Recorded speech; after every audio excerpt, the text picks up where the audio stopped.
selamat pagi pemirsa. Berita Padang hadir kembali hari ini bersama saya Adini dan sejumlah informasi telah kami siapkan untuk Anda. Berikut selengkapnya.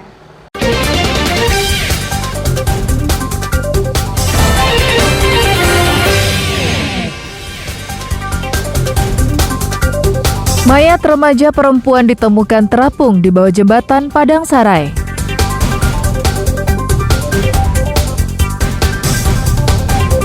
Sebuah kandang ayam terbakar, puluhan ribu ekor ayam mati. Berusaha cegah abrasi, Kapospol Sasak Rana Pasisya tanam bakau.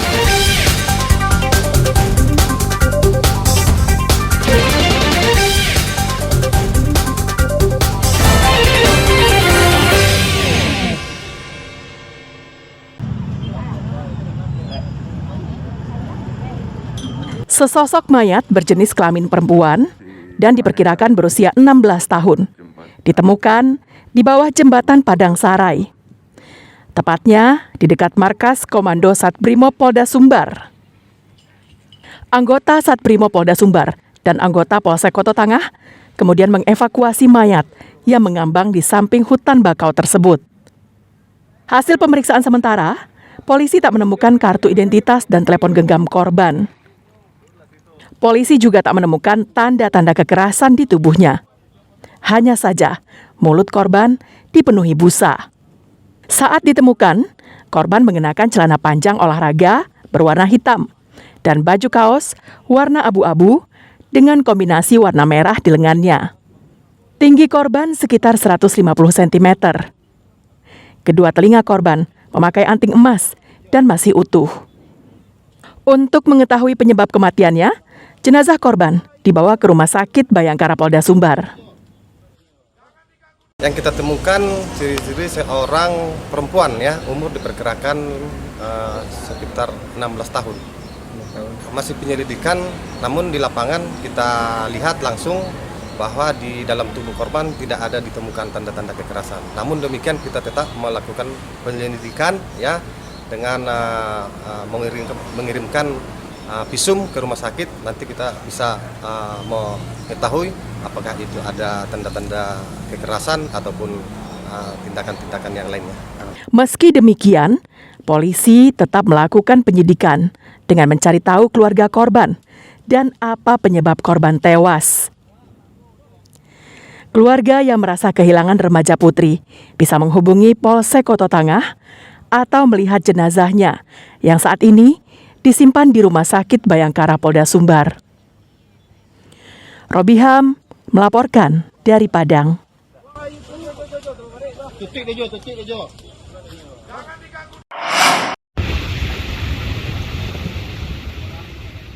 Upaya tim SAR mencari Andre Putra Gianda, bocah berusia 9 tahun, yang hanyut di Sungai Batang Anai, Padang Sarai, pinggiran kota Padang, membuahkan hasil. Korban ditemukan di Pantai Ketaping, Padang Pariaman, dalam kondisi meninggal dunia. Minggu sore, Andre dan teman-temannya bermain air dan berenang di Sungai Batang Anai. Saat itu, kondisi sungai lebih dangkal dari biasanya. Karena keasikan bermain air, Andre berenang hingga ke tengah sungai. Ternyata arusnya cukup kuat dan Andre kewalahan untuk berenang ke tepi. Teman-temannya yang melihat peristiwa itu tak bisa berbuat banyak dan melaporkannya ke warga sekitar. Tim SAR yang mendapatkan laporan mencari korban dengan cara menyisiri aliran sungai dengan perahu karet. Tak tanggung-tanggung, 6 perahu karet milik berbagai instansi dilibatkan dalam pencarian tersebut. Namun, upaya pencarian pada hari itu tak membuahkan hasil. Senin pagi, tim SAR dan warga setempat kembali melakukan pencarian. Kali ini, pencarian dibagi menjadi 3 tim. 1 tim menyusuri sungai dengan perahu karet, dan 2 tim lainnya berjalan kaki di kiri kanan aliran sungai. Metode berjalan kaki ini dilakukan karena dugaan korban bisa berenang ke tepi sungai. Namun hingga menempuh jarak 3 km hingga ke pantai, tim tak menemukan korban. Korban akhirnya ditemukan tim SAR sudah dalam kondisi meninggal dunia di Pantai Ketaping, Kabupaten Padang Pariaman, yang berjarak 3 km dari titik awal korban dinyatakan hilang. Selanjutnya, jenazah korban dibawa ke Puskesmas Batang Anai dan diserahkan kepada pihak keluarga. Alhamdulillah, tim gabungan Basarnas dan instansi terkait bahkan dibantu oleh masyarakat sendiri yang untuk pencarian korban sudah ditemukan pada pukul 12.15 dari waktu setempat. Dengan kondisi korban sudah berada di pinggiran pantai Katapiang, Padang Pariaman. Untuk saat sekarang tanda-tanda yang kita kenali, korban sudah tidak bernyawa dan kita serahkan ke puskesmas untuk mengevakuasi dan pembersihan dan diserahkan ke pihak korban. Kasus ini harus menjadi perhatian serius bagi para orang tua agar mengawasi anak-anaknya bermain di sungai. Alfi melaporkan dari Padang.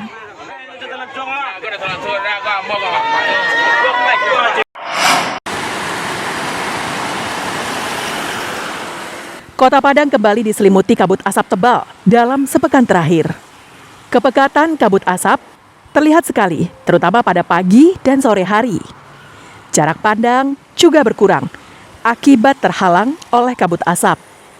Berdasarkan hasil pengukuran, Indeks Standar Pencemaran Udara atau ISPU Kota Padang berada pada angka 150. Angka ini masuk kategori lampu kuning. Karena jika sampai melewati angka 160, itu tandanya udara Kota Padang tidak sehat. Kondisi seperti ini akan berdampak kepada tumbuh-tumbuhan dan masyarakat. Pemerhati lingkungan dari Universitas Negeri Padang, Indang Dewata, mengimbau warga agar memakai masker jika beraktivitas di luar rumah. Sekarang sudah menuju tidak sehat. Kalau menuju tidak sehat berarti kadarnya itu sudah ISPU kita sudah berada di atas hampir 150. Berarti ini akan berakibat kepada tumbuh-tumbuhan, juga berakibat kepada masyarakat Kota Padang. Ini paling di bawah itu di bawah 60. Jadi dari baik sampai sedang. Nah, kalau sudah di atas 60, nah berarti kondisi kualitas udara kita sudah dalam keadaan tidak sehat. Kabut asap ini diduga berasal dari Darmasraya yang mengalami kebakaran lahan, serta dari provinsi tetangga yang terbawa oleh angin hingga ke wilayah Sumbar. Masyarakat juga diminta untuk tidak menambah kadar pencemaran udara dengan tidak membakar sampah. Pantauan BMKG hingga Senin lalu, jumlah titik panas sebagai indikator kebakaran hutan dan lahan terpantau lebih dari 3.500. Jumlah terbanyak berada di Provinsi Sumatera Selatan yang mencapai 2.304 titik. Sedangkan di Sumatera Barat hanya terpantau 86 titik. Robiham melaporkan dari Padang.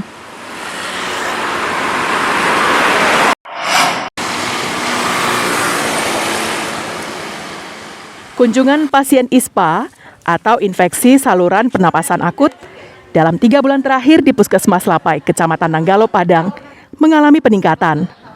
Seperti yang terpantau pada Selasa siang, kunjungan penderita infeksi saluran pernapasan ke Puskesmas pada bulan Juli tercatat 236 pasien. Pada bulan Agustus, naik menjadi 325 pasien. Pada bulan September, meningkat menjadi 370 pasien. Seperti yang dikeluhkan salah seorang pasien bernama Nur Sawaliyah ini. Dia datang berobat ke Puskesmas karena badannya demam, batuk-batuk, dan tenggorokan kering. Demam, Pak. Mungkin ya karena kabut asap. Soalnya kan akhir-akhir ini kabut lagi banyak. Kepala Puskesmas Lapai, Mela Aryati mengatakan, jumlah kunjungan penderita ISPA ke Puskesmas Alai mengalami peningkatan dipicu oleh karena udara yang tidak sehat. Di Agustus tuh ada 325 dan September ini ada 370. Jadi memang kelihatan ada sedikit peningkatan kunjungan yang dilayani dengan ISPA dalam 3 bulan terakhir. Bervariasi, namun didominasi anak dan lansia. anak lansia, di usia-usia balita, kemudian nanti usia di atas 50-an. Rata-rata yang menderita penyakit ISPA usianya bervariasi, mulai dari anak-anak, usia produktif, hingga lansia. Menyikapi kondisi udara yang tidak baik karena kabut asap, ia mengimbau masyarakat mengurangi aktivitas di luar rumah untuk mengurangi paparan polusi. Jika memang beraktivitas di luar rumah, harus menggunakan masker. Robiham melaporkan dari Padang.